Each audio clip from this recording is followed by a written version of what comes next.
ମୋ ସିନ୍ଦୁରର ଅଧିକାର ଧାରାବାହିକରେ ଆପଣ ମାନେ ଦେଖିବେ ଶାଲିନୀ କହିବେ ମୋ ସ୍ୱାମୀଙ୍କ ମୃତ୍ୟୁର କାରଣ ହେଉଛି ଏ ମୁକ୍ତି। ଆଉ ଜେଜେମା ୟାରି ହାତରେ ବିକ୍ରାନ୍ତଙ୍କର ଶାନ୍ତି ପୂଜା କରୁଛନ୍ତି, ତାହେଲେ ତ ସବୁକିଛି ଅନିଷ୍ଟ ହେବ। ଏହାପରେ ସେ ମୁକ୍ତିଙ୍କୁ ମାରିବାକୁ ତାଙ୍କ ହାତକୁ ଛୁରୀରେ କାଟିଦେବେ ଆଉ କହିବେ ତତେ ମୁଁ ଜମା ବି ଛାଡ଼ିବିନି, ତତେ ଆଜି ମୁଁ ମାରିଦେବି। ଏବେ ତ ମୁଁ ହାତ କାଟିଛି, ଦରକାର ପଡ଼ିଲେ ମୁଁ ତ ଜୀବନ ବି ନେଇଯିବି। ରାଗିଣୀ ଶାଲିନୀଙ୍କୁ ହାତ ମୋଡ଼ିଦେବେ ଆଉ କହିବେ ତୋ ସାହସ କେମିତି ହେଲା ମୋ ଆଗରେ ମୋ ଭଉଣୀର ହାତ କାଟିବାକୁ?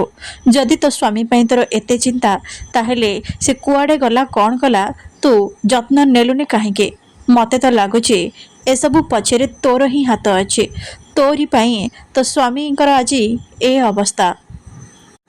ଶାଲିନୀ କହିବେ ବା, ଶେଷରେ ତମେ ତମ ଭଉଣୀକୁ ବଞ୍ଚାଇବା ପାଇଁ ମୋତେ ମୋ ସ୍ୱାମୀର ଅପରାଧୀ ସଜେଇଥିଲ। ଜେଜେମା ଦେଖୁଛନ୍ତି ଏସବୁ କ'ଣ ହେଉଛି? ଛତୁଆ କହିବେ ଶାଲିନୀ ବୋହୂ, ଏଠି ବିକ୍ରାନ୍ତର ଶାନ୍ତି ପୂଜା ଚାଲିଛି, ଏଠି କିଛି ଡ୍ରାମା ନ କରିକି ନିଜ ରୁମ୍କୁ ଯାଅ। ଏପଟେ ଆଦି ଓ ମୁକ୍ତି ରୁମ୍କୁ ଆସିବେ। ଆଦି କହିବେ ଶାଲିନୀ ଏସବୁ କେମିତି କରିପାରୁଛନ୍ତି? ବିକ୍ରାନ୍ତର ମୃତ୍ୟୁ ପାଇଁ ସେ ତମକୁ କେମିତି ଦାୟୀ କରିପାରୁଛନ୍ତି? ମୁକ୍ତି କହିବେ ଏଥିରେ ଶାଲିନୀର କିଛି ବି ଭୁଲ ନାହିଁ। ସେ ତାଙ୍କର ଗୋଟେ ମୂଲ୍ୟବାନ ଜିନିଷକୁ ହରାଇଛନ୍ତି ଆଉ ତାଙ୍କର ରାଗିବାଟା ସ୍ୱାଭାବିକ।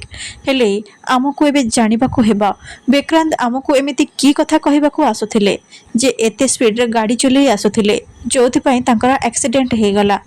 ଆଦି କହିବେ ମୋରି ପାଇଁ ଏସବୁ ହେଇଛି। ମୁଁ ଯଦି ସେତେବେଳେ ତା ଫୋନ୍ ଉଠାଇଥାନ୍ତି, ତାହେଲେ ଆଜି ମୋ ଭାଇ ମୋ ସାମ୍ନାରେ ଥାନ୍ତା।